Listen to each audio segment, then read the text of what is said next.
So, Martin, for you, what's the biggest thing about this Sergei Skripal spy scandal story?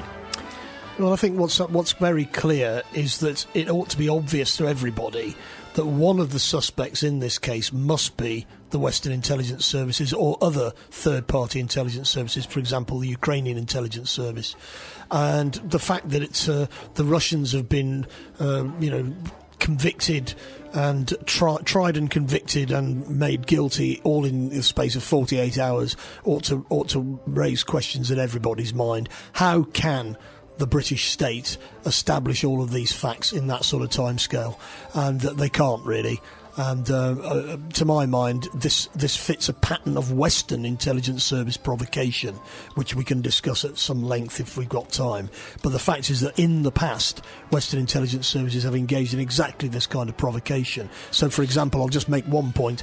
The Anthrax, which was circulated inside the United States after the 9/11 attacks, it's very, very clear, and anybody can check this online. The anthrax was all traced back to Fort Detrick in Maryland, which is the US equivalent of Porton Down. So it definitely came from inside the structure, no doubt about it. Can chemical weapons be traced back in the same way as biological weapons can? Well, I don't know, and we're all waiting to hear where the things I've been reading suggest that, and of course what the Russians said quite rightly is, well, you send us a sample of what you've discovered and we will cooperate with your investigation, because in fact we're as angry about this as you are. We don't want this sort of thing happening. We didn't write it off, sign it off. We didn't do it. We want to get to the bottom of it. And there are mechanisms for getting to the bottom of it. I mean, about 2 years ago, there was celebrations in Russia because they got rid of their whole chemical warfare stockpile. And that was, they were given a clean bill. Can we trust them? Well, no, not necessarily. But the point is that was an internationally supervised deal whereby the Russians agreed to get rid of their chemical warfare stockpile, and we agreed to get rid of ours. And as a result of this particular incident, we're now going to get a massive increase in expenditure and infrastructure at Porton Down. And I have to ask the question, and somebody ought to ask it as a parliamentary question or a freedom of information question: the decision to expand Porton Down, which has been pushed forward on the back of this. It's £48 million is suddenly descending on Porton. Yes, indeed. And was that all decided since this incident, or was it already in the pipeline before the incident? See, there's a bit of and does it have something to do with the incident? Well, I would suggest yes, it does. I think Sherlock Holmes, you might be right there. Porton Down is saying nothing really about the origin of this. In fact, what Craig Murray, the former ambassador, is saying, he's contacting the Foreign Office. He says he's now received confirmation from a well-placed Foreign and Commonwealth Office source that Porton Down scientists are not able to identify the nerve agent as being of Russian manufacture and have been resentful of the pressure being placed on them to do so. Porton Down would only sign up to a formulation of a type originally developed by Russia. So that's what... is this a bribe, this £48 million, to get the Porton Down people to play ball? If we just do a thought experiment for a minute, if this is a Western intelligence service come on, which I suspect it may be, now there's a possibility that a group like the Ukrainians may have their fingers. Don't forget, they used to be part of the Soviet Union as well. And of course, Craig Murray used to be British ambassador to Uzbekistan, and that was where the equivalent of Porton Down in the Soviet Union was located. And it was all dismantled during the Yeltsin era by Western scientists from the US and elsewhere, and they took away everything that was there. So if what the British have got to do if they want to make this stick is they've got to make whatever they found available to others to try and ascertain where it came from. It's already sticking, and it's stuck, really, because Trump and Macron and the EU, effectively, have all come in on Britain's side. They're saying, you're absolutely right, expel those diplomats. Yes, and so have some right-wing Labour MPs, but I'd say none of them have any evidence to prove it one way or the other. All we've got is the word of the British government and the word of the British intelligence services, who've got a track record going back to the 1940s of behaving in a provocative fashion. And as I just mentioned, just as for instance, the Anthrax attacks in the US, which killed 6 people after 9/11, definitely came from Fort Detrick, definitely came from inside the structure. No one inside the structure was ever punished. Therefore, we can presume they carry on doing the same sorts of things. This Novichok weapon, apparently, is it likely to have actually been at Porton Down, which is only 10 minutes drive away from... the Russians... Martin, let me finish the sentence. Right. Which is only 10 minutes drive away from Salisbury. Is Novichok likely to have been at Porton Down? Well, what the Russians are saying is the only way they could have ascertained that it was Novichok is if they've got samples of their own to compare it against. And, of course, the Russian chemical warfare capability was comprehensively dismantled during the Yeltsin era, and virtually all of it was brought back to the West. And as I've just pointed out, the Russians agreed to dismantle their chemical warfare stuff. That was all dismantled according to international... Apparently it's been destroyed, the chemical weapons from Russia. Yeah, but, of course, ours hasn't been. Porton Down hasn't been dismantled, has it? And neither has the United States. The programme of destruction of US chemical weapons has still 5 years to run. Yes, well, the Russians got ahead of the game and got rid of them all. Because the point is, for the Russians, that what they've been concentrating on is developing fourth-generation nuclear weapons. The stuff that really matters. So, in other words, because chemical weapons maybe can't be used to take out military targets, they're much more dangerous to civilians? No, I think what's... anything to do with it? Because the Russian weaponry seems to be that was revealed the other week, these nuclear-powered cruise missiles. Then these are there to take out hard targets. Well, they're there to take out any target you like. I mean, let's face it, a nuclear bomb is not very discriminating. The point about chemical weapons is there's this whole trope of weapons of mass destruction. We all know the phrase weapons of mass destruction. Now, the reason that was pushed in the run-up to the First and Second Gulf Wars is because it blurs the line between nuclear weapons, which are nuclear, and conventional weapons. Chemical warfare is effectively just enhanced conventional warfare. You can kill quite a lot of people with chemical weapons, but not that many. They were found to be pretty useless in the First World War. They didn't work that well, and they're not comparable with nuclear weapons. They're just not. But by using the phrase weapons of mass destruction, you make them sound as if they are. And of course, a chemical weapon could kill millions of people. In theory. Surely a bullet can't do that. No, a nuclear weapon also biological weapons could effectively, I mean, if it was the right kind of thing, could kill the entire population of the planet. I mean, I'm quite sure that the Iranians have still got a biological chemical warfare program because they haven't got nuclear and biological weapons are much more indiscriminate. Anyway, also Israel has extensive stocks of chemical weapons, but has also always refused to declare any of them to the chemical weapons regulators. They're not a state party to the Chemical Weapons Convention, nor a member of the OPCW. So Israel signed in 1993, but refused to ratify, as this would mean inspection and destruction of the chemical weapons of Israel. Well, I mean, if I was a Wiltshire police officer, I would suggest that the Israelis are one of the suspects in this case, because their policy in Syria has been completely frustrated by Putin and the Russians, and they've got a vested interest in stirring trouble between Britain and Russia. And of course, just think of it from take another step back. The Russians are just about to have a presidential election.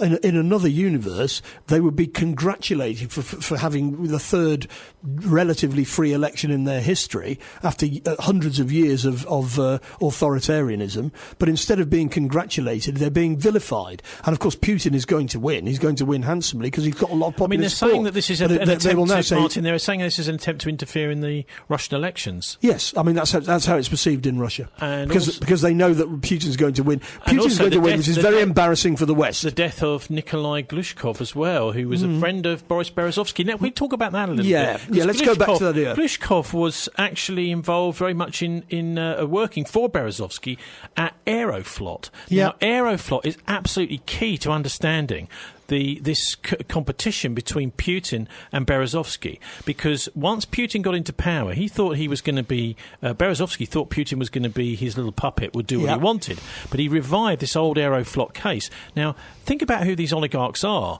Berezovsky was running the NTV channel, the biggest channel in Russia, private channel in Russia. It was like a Berlusconi figure. And also running Aeroflot. So this is where what was happening was the whole of the nation under Yeltsin, the drunken president, was being asset stripped.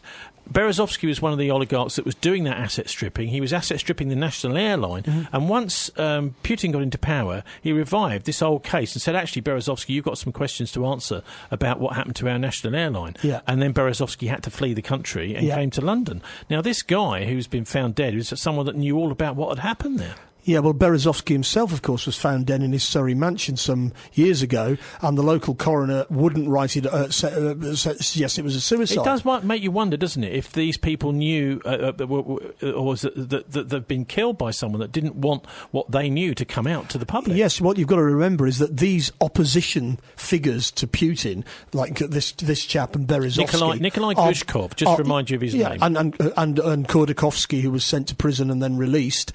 These people are big-style criminals. They're gangsters.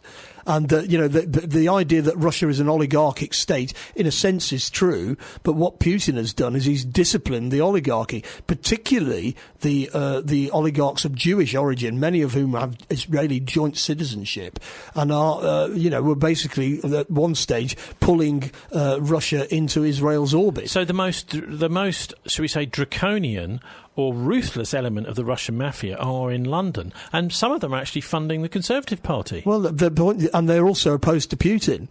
Yeah, that's why they're in London. Berezovsky was getting more and more frustrated because he couldn't get the West to back him. He tried the sort in of a very close relationship with the Duke of Kent, didn't he? Yes. The Queen's cousin, who's also now. The Don't head forget of that these people are quite capable of murdering each other in order to make Russia look bad.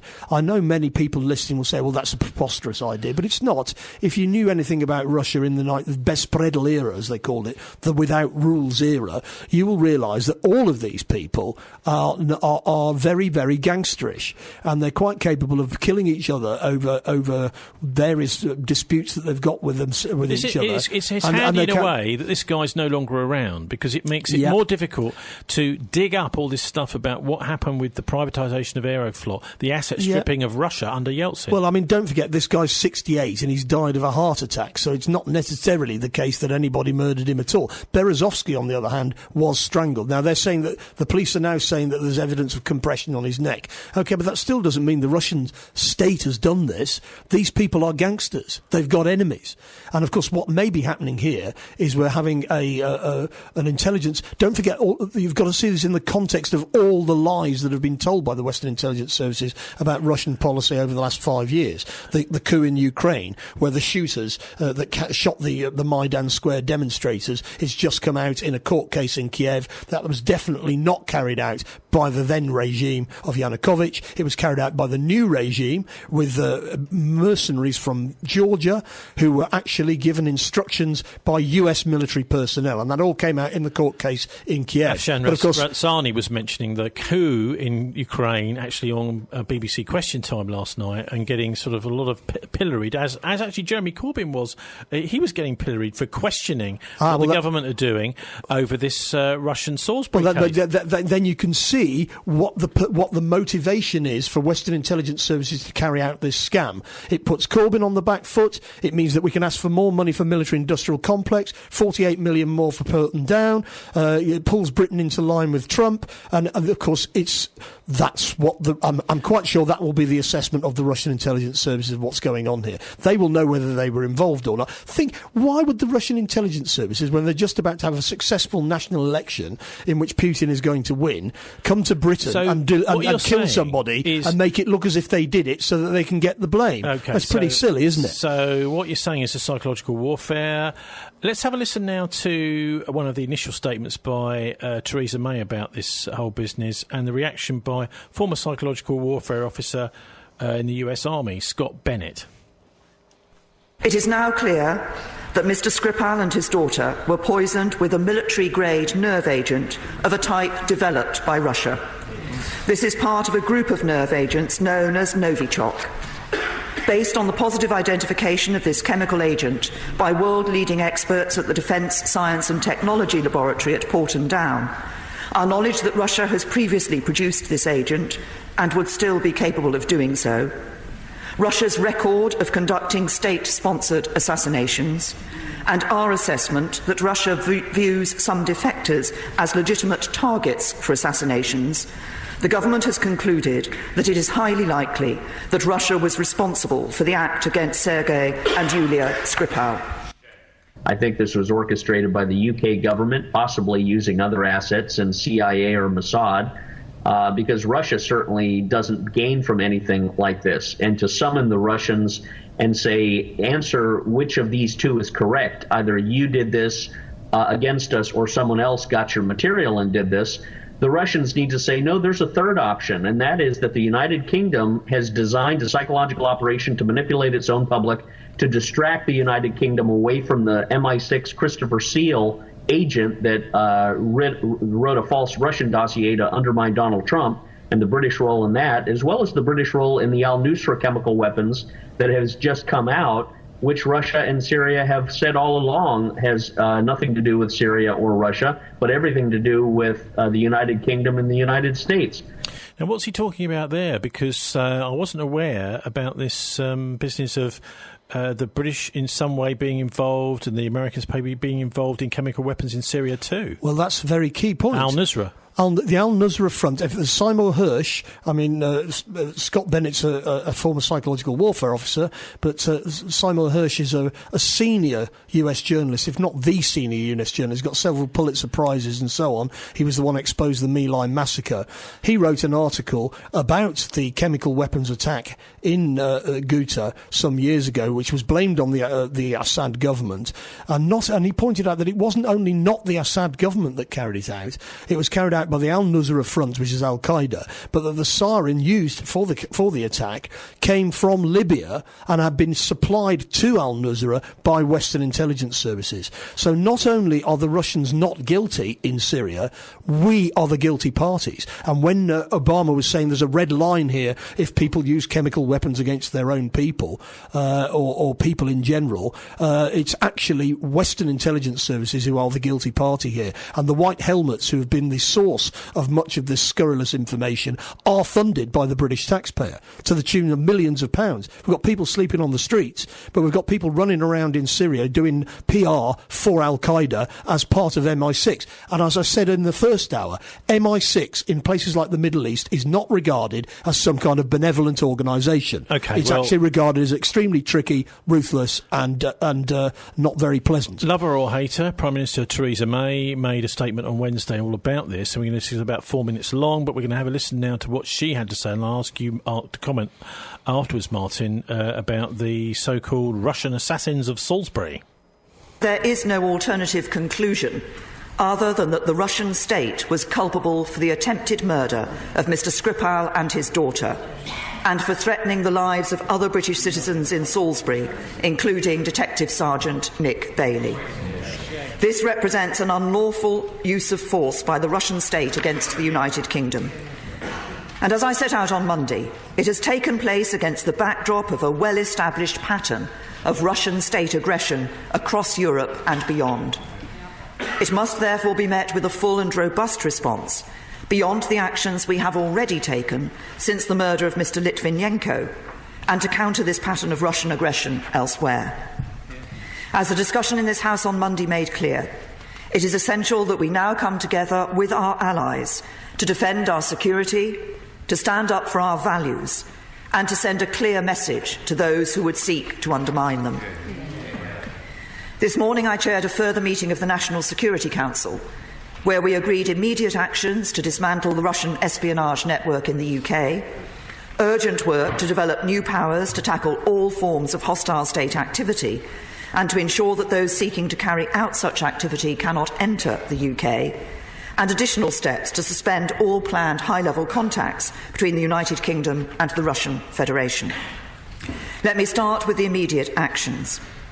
Mr. Speaker, the House will recall that following the murder of Mr. Litvinenko, the UK expelled 4 diplomats. Under the Vienna Convention, the United Kingdom will now expel 23 Russian diplomats who have been identified as undeclared intelligence officers. They have just 1 week to leave. This will be the single biggest expulsion for over 30 years, and it reflects the fact that this is not the first time that the Russian state has acted against our country. Through these expulsions, we will fundamentally degrade Russian intelligence capability in the UK for years to come. And if they seek to rebuild it, we will prevent them from doing so. Second, we will urgently develop proposals for new legislative powers to harden our defences against all forms of hostile state activity. This will include the addition of a targeted power to detain those suspected of hostile state activity at the UK border. This power is currently only permitted in relation to those suspected of terrorism. And I have asked the Home Secretary to consider whether there is a need for new counter-espionage powers to clamp down on the full spectrum of hostile activities of foreign agents in our country. Mr. Speaker, as I set out on Monday, we will also table a government amendment to the sanctions bill to strengthen our powers to impose sanctions in response to the violation of human rights. In doing so, we will play our part in an international effort to punish those responsible for the sorts of abuses suffered by Sergei Magnitsky. And I hope, as with all the measures I am setting out today, that this will command cross-party support. Mr. Speaker, we will also make full use of existing powers to enhance our efforts to monitor and track the intentions of those travelling to the UK who could be engaged in activity that threatens the security of the UK and of our allies. So we will increase checks on private flights, customs and freight. We will freeze Russian state assets wherever we have the evidence that they may be used to threaten the life or property of UK nationals or residents. And led by the National Crime Agency, we will continue to bring all the capabilities of UK law enforcement to bear against serious criminals and corrupt elites. There is no place for these people or their money in our country. Mr. Speaker, let me be clear. While our response must be robust, it must also remain true to our values as a liberal democracy that believes in the rule of law. Many Russians have made this country their home, abide by our laws, and make an important contribution to our country, which we must continue to welcome. But to those who seek to do us harm, my message is simple. You are not welcome here. Unlike the Saudis, of course, of whom the red carpet will be rolled out. Well, it was, wasn't it, last week? Indeed, even though we know that various people were tortured to death by Mohammed bin Salman and also in the previous weeks before he arrived. But anyway, that's a bit of whataboutery. But it isn't, because also we know that they are the main funders of Islamic extremism in Britain. Indeed, that's right, because there was a government report that showed they were the main funders of extremist madrasas in the country, and therefore we're not allowed to hear that because that would upset the government. So one thing that strikes me about what she's saying there is these are very extreme measures for something which hasn't... It's a rush to judgment, it seems to me. Well, yes. I mean, the point I would make about this is, where is the evidence that the Russian state was involved in? Well, she'll say, we can't tell you because it's national security. Well, I would say that that's not good enough, especially when we've got evidence going back decades of Western intelligence services engaging in this kind of provocation. And I'll mention him for the umpteenth time, Fernando Imposimato, the head of the Italian Supreme Court, who died last year. He uncovered the fact that the Western intelligence services were involved in terrorism, and including provocational terrorism, like kidnapping the Prime Minister and pretending that it was being done by the Red Brigades and then killing the Prime Minister. That was done by NATO intelligence services, by MI6. And if they can do that, they can kill a couple of people who are Russian nobodies who crossed the line in Salisbury, although they haven't died yet. She also mentions Litvinenko there. How is that connected with this? Well, the Litvinenko case, the Russians have always maintained that they didn't kill him as well. Because he was a Russian agent, but he also wrote a book, didn't he? Well, he wrote a book, Blowing Up Russia. He wrote a book called Blowing Up Russia. And, of course, in that book, which I'm quite sure Theresa May hasn't read, Litvinenko said that Putin and others that are running Russia are involved in the Moscow and Ryazan apartment bombs of 999, September 1999, when hundreds of people were killed by these no-warning bombs, supposedly by the Chechens, but in actual fact carried out by the FSB as a means of consolidating the power of Boris Yeltsin in his second term. When Putin was the Prime Minister.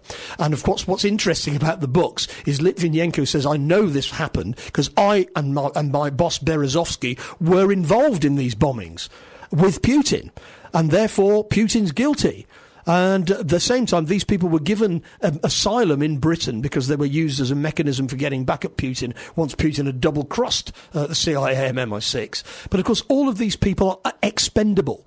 And when the police investigated the Litvinenko case, they found polonium everywhere. I mean, if you're going to kill somebody, I mean, Chavez was probably murdered by the US, but he died of very, very rare cancer.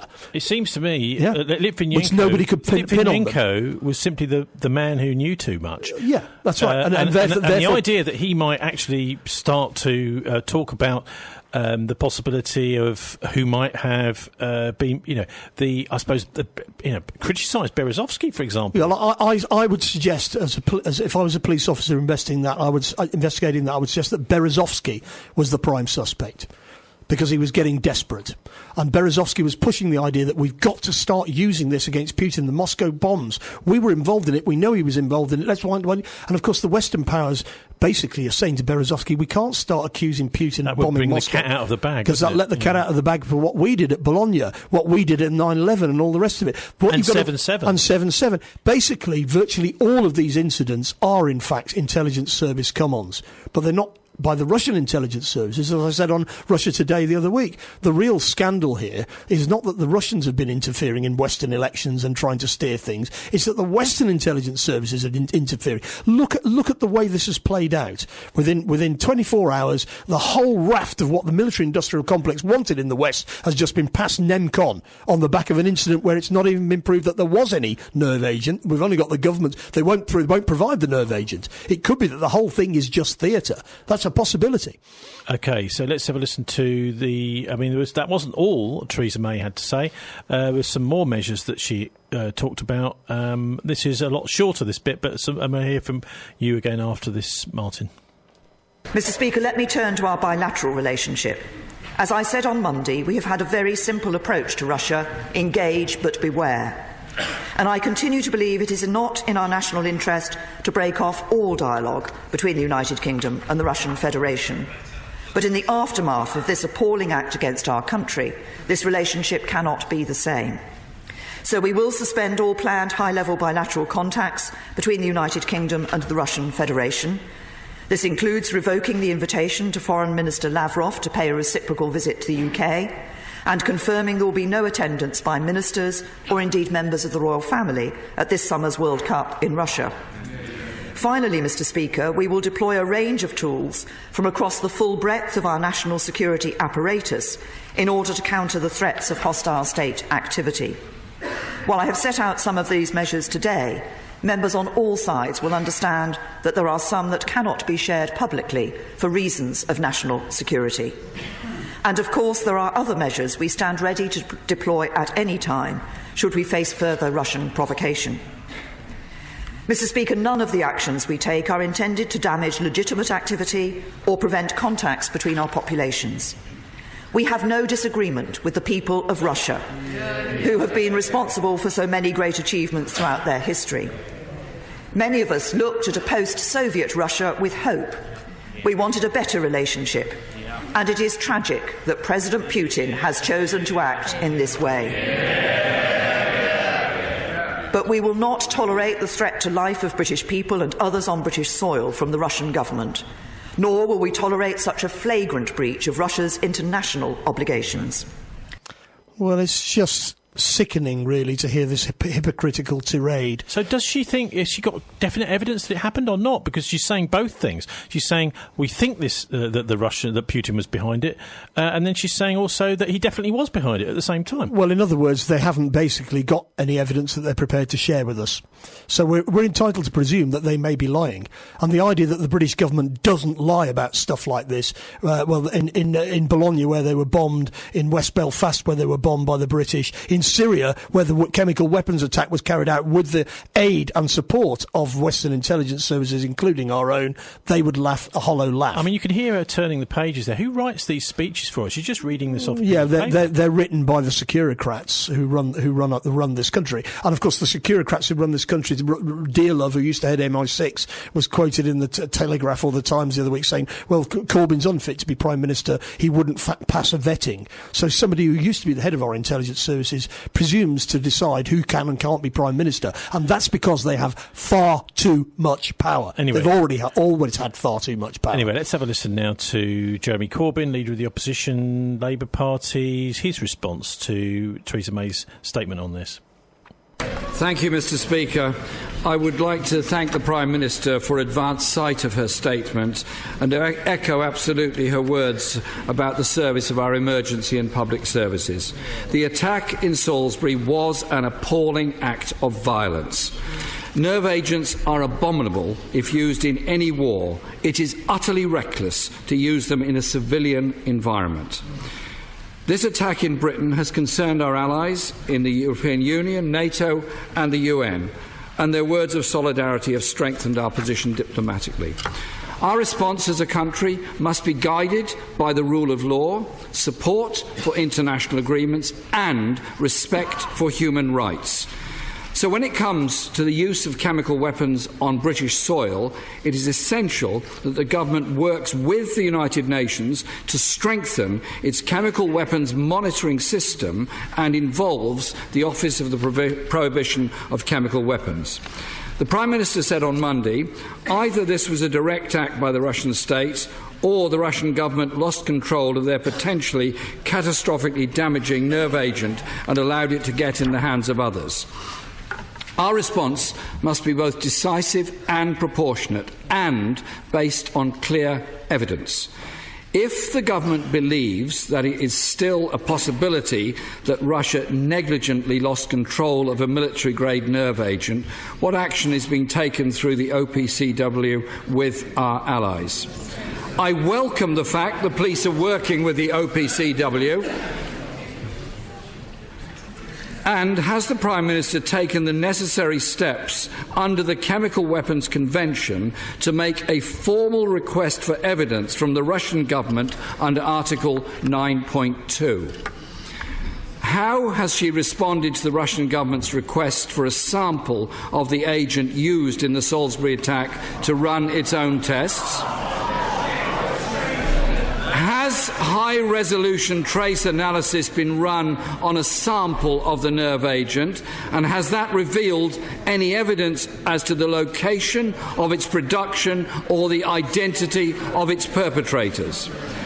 And can the Prime Minister update the House on what conversations, if any, she has had with the Russian government? And while suspending planned high-level contacts, does the Prime Minister agree that it is essential to maintain a robust dialogue with Russia in the interests of our own and wider international security?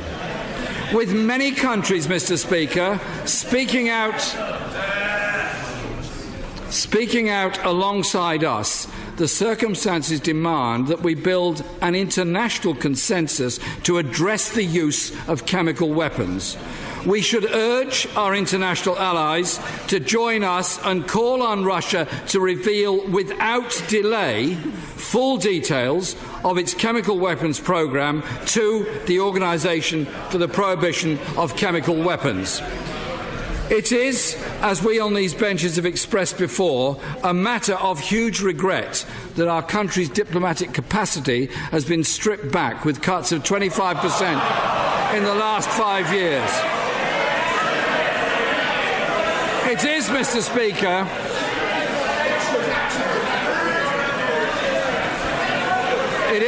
Speaker, the right honourable gentleman must be heard. There will be adequate opportunity for colleagues on both sides of the House to put questions. Members must be heard. Jeremy Corbyn. I couldn't understand a word of what the Foreign Secretary just said, Mr. Speaker, but his behaviour demeans his office.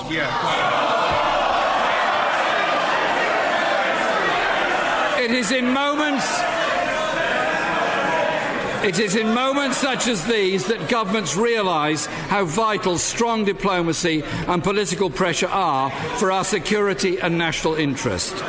The measures we take have to be effective, not just for the long-term security of our citizens, but to secure a world free of chemical weapons. Now, the obvious question here is, these conventions, surely a sample of this should be sent either to the Chemical Weapons International Body or to the Russians. And the Russians could say, actually, we know where this came from or whatever. Well, the Russians, that's exactly what the Russians said. There is a procedure to follow here. We're perfectly happy to cooperate because we don't want people being killed by this stuff. Don't forget that the Russians were adjudicated to have got rid of their chemical weapons stockpile under agreements that were made during the Yeltsin era, and they were given a certificate. There was actually a big party in Russia where they said we finally got rid of our chemical weapons. And don't forget, it was Putin who put pressure on Assad to get rid of his chemical weapons. Now, it's possible that somewhere they're hiding some, but we're not hiding ours. We're actually expanding our chemical weapons facility at Porton Down. We're spending another 48 million quid on it, and of course, it does beg a belief. Okay, well, a World Cup. She talked about that as well. Well, I mean, one of my friends was suggesting that if these bigwigs don't want to go to the World Cup, we should have a lottery to have free tickets for those who do want to go. Are we going to see ultimately a boycott of the World Cup? Well, I mean, the Russians may turn around and say the only team that's not going to be allowed to come here is the English team, and you can suck on that. But I mean, would that be a good? No, I don't think they will do that. But they could. That would just alienate the population. Well, exactly. Here, and I think that if I was the Russians, I wouldn't even expel British diplomats at this stage. But the problem is that you've got public opinion in Russia. Public opinion in Russia is that they're being scapegoated. They feel that they never get a fair crack of the whip and that everything they do is wrong. It doesn't matter how they behave. They're always going to be accused of, give a dog a bad name and they'll stick to it. The most recent, I suppose, on this is the Defence Secretary yesterday here in Bristol, up at Rolls Royce, talking about this. That is to say, before he was an MP, he used to sell fireplaces. He's Gavin Williamson. Yes. Oh. What we will do is we will look at how Russia responds to what we have done. It is absolutely atrocious and outrageous what Russia did in Salisbury. We have responded to that. Frankly, Russia should go away, it should shut up. But if they do respond to the action that we've taken, we'll consider it carefully and we'll look at our options, but it would be wrong to prejudge their response. There is no doubt where this attack came from. It came from Russia. It is time for the whole country to unite behind the Prime Minister, give her our full support, make it clear as a nation that we stand together. That is what I believe when you sit in the House of Commons and you listen to members of Parliament from all parties on the backbenches. That is what they're wanting to see. Britain standing together against this great threat. That is what we will do. That is the support that we'll offer the Prime Minister. That is what the nation wants to see us doing from all parties. Now, on Twitter, there was somebody who described him as a sort of sinister version of Frank Spencer.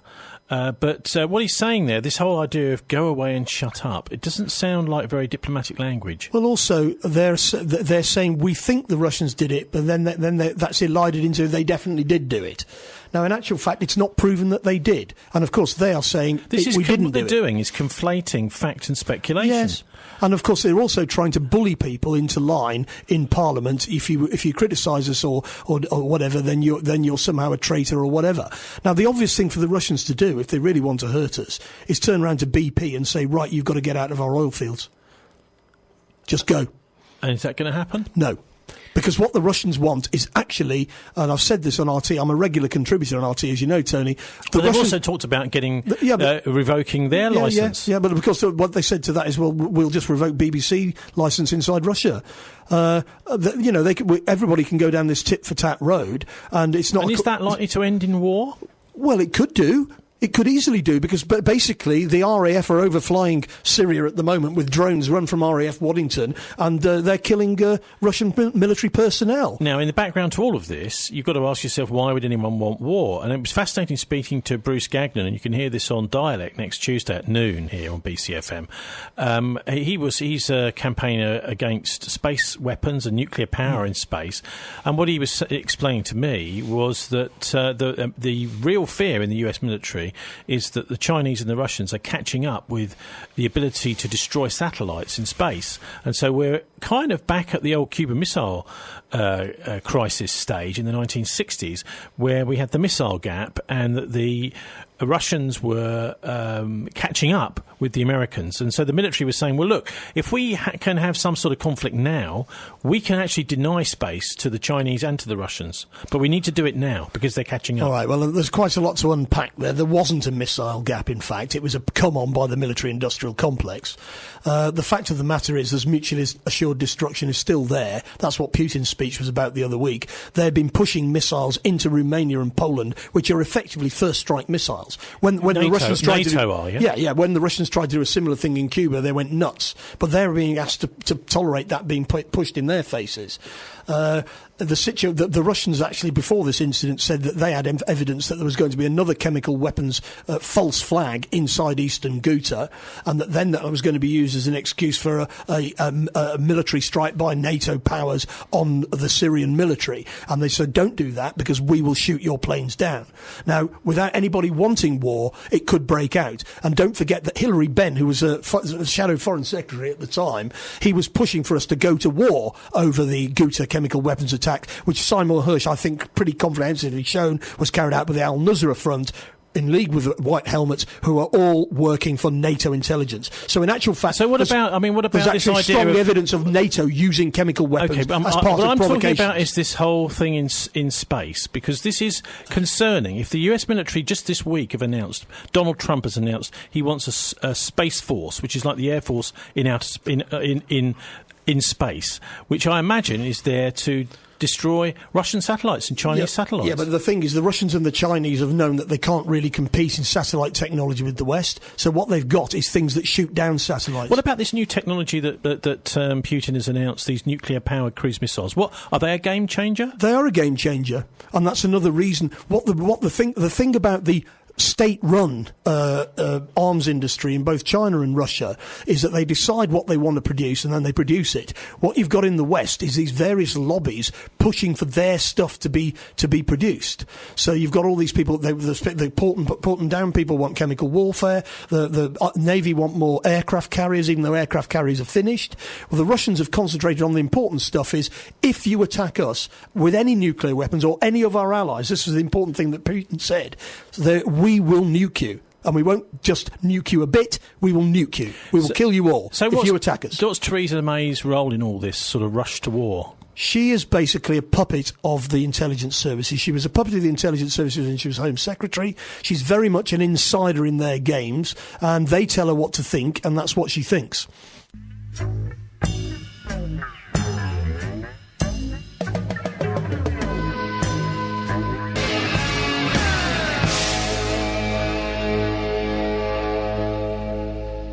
Now, I'm guessing around about 1973, that's Van Halen.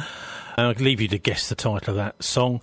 Now, I think we'll finish with a chat with the son of the lawyer who was the lawyer for the American Jewish Boycott Committee of Nazi Germany, Anton Chaikin. And here he talks about the origins of Zionism. A Masonic lodge, Quattro Coronati, that was also involved in the creation of Theosophy, the Golden Dawn, astrology, and the Tool Society, which led to the creation of Nazi Germany.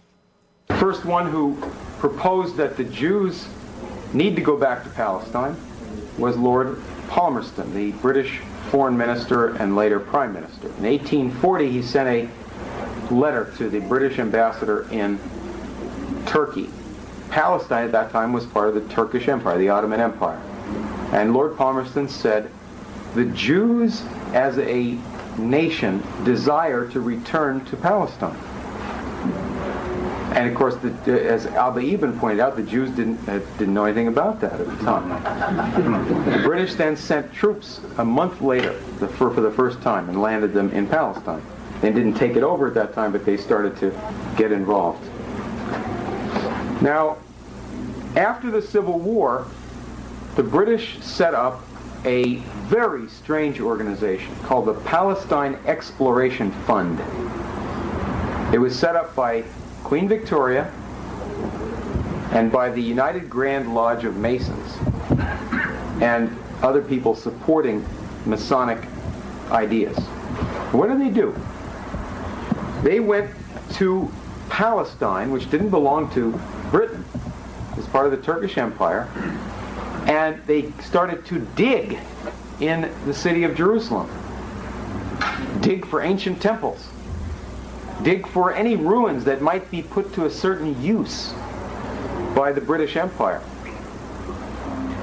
You know, the Masons talk about restoring the Temple of Solomon, and this is what Meir Kahane and some of these crackpots of the extreme wing in Israel talk about.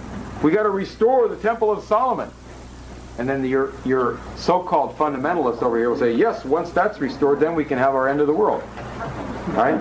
End times. Oh boy. Why do they want to restore Solomon's temple? That wasn't the last temple. There were 3 temples. The last time it got closed down was the 3rd temple, not Solomon's. Solomon's was the 2nd. Why do they want to restore Solomon's temple? Because I think it might have to do with the fact that Solomon had more than God in his temple. He also had a few pagan gods in there, right? Read about that. Whatever it is, these guys from Britain went over there in the 1860s, 1870s, and dug way down. The leader of this, the head of the Palestine Exploration Fund, was a man named Sir Charles Warren, who wrote a book about his experience as the lead. He was an engineer in Her Majesty's Army. Wrote a book called Underground Jerusalem. Another book called The Temple or the Tomb. And he published a book in the 1870s proposing the colonization of that section of the Ottoman Empire that the British called Palestine in exchange for taking over Turkey's national debt. Right? And he said, let this be done with the avowed intention of gradually introducing the Jew, pure and simple, who is eventually to occupy and govern this country. It is written over and over again in the Word of God. Israel are to return to their own land. It's a British Army guy saying this, right? Okay, so now, who is this fellow? This is Charles Warren. He goes back to England. He takes a few trips to South Africa, spends a number of years killing the natives down there and shooting some of the Dutch people. And then he goes back in 1886 to London, and he starts a new Masonic organization, and it's called the Quatuor Coronati Lodge. Now let's write this down for you specialists in the audience. Quatuor Coronati means the 4 crowned ones. This is a research lodge of the Freemasons, the British Freemasons. By the way, when I say Freemason, I mean British Freemasons, because as of this point in time in the world today, there's nothing but British Freemasonry. On the whole planet, with a minor exception in France, don't say Freemasonry, say British Freemasonry, okay? It's British. Anyway, this is a special lodge they set up. This guy was the head of it. He had another job at the same time. He was police commissioner in London. And it just happened at that time that the royal family had a little problem. The grandson of the Queen married the wrong person, see? And they wanted to cover that up, and she was hustled off to an insane asylum, and all the witnesses were killed. Cut up with Masonic signs all over them. And they said, oh, it's a lone assassin named Jack the Ripper. It was nice to have a police commissioner who was also the head of this lodge, Quatuor Coronati. Also, they had the assistant coroner who was in the same little group. And he lost his job because there was a big uproar about that, but so what? He helped the royal family out, you know. This lodge went on to do very interesting things. They produced some new groups in the world. One group that they controlled was called the Theosophists. Another group that they controlled was called astrology. Astrology had been ended in Europe, possibly hundreds of years before. There was some little bits of astrology that would float through France, etc., etc. But at least for 100 years, or much more than that, it was dead in France and Germany. And in the 1890s, the British reintroduced it into Germany and France. Why would they do that? Geopolitics. And these guys write about how they did it and how proud they are of introducing superstition into Europe. There was a group called the Order, capital O, Order of the Golden Dawn, that was organized by this little group in England, this research lodge, who are the founders and promoters of Zionism also, right, in the sense of having actually undertaken this as a project. This group was later run by Aleister Crowley, who's a pretty famous Satanist who came to Hollywood and helped start Hollywood early in this century. These guys were running Freemasonic and various occultist things in Turkey to shake things up in Turkey and prepare the way for the Messiah? I doubt it. All right? Prepare the way for British geopolitical games and control the route to India and so forth, right? It's a very strategic area, Israel, right? Palestine. Right between Europe, Asia, and Africa. So they had in Turkey all of these crazy false Muslim groups based on the Sufi tradition, run by the British. The B'nai B'rith was there in great depth, run by the British. There was a guy who went down there to Turkey from Germany and became involved with these British organizations, became a Turkish Freemason there and astrologer named Sabatendorf. I don't know if I spelled it correctly, but he became famous later. He went back to Germany and founded another sub-order of this thing called the Tula Society, which is the people who taught Adolf Hitler about the occult. All run by the British. Houston Stewart Chamberlain was there living in southern Germany. Time to sign off for the Murdoch News at 8. Here's wishing you a relaxing and enjoyable BCFM weekend. Do please join us for the Politics Show next week. We're online at thisweek.org.uk. God bless, and don't let the banksters get you down. Online and on your mobile. BCFM is an award-winning community radio station for Bristol, bringing you national news on the hour. Live from the Sky News Centre.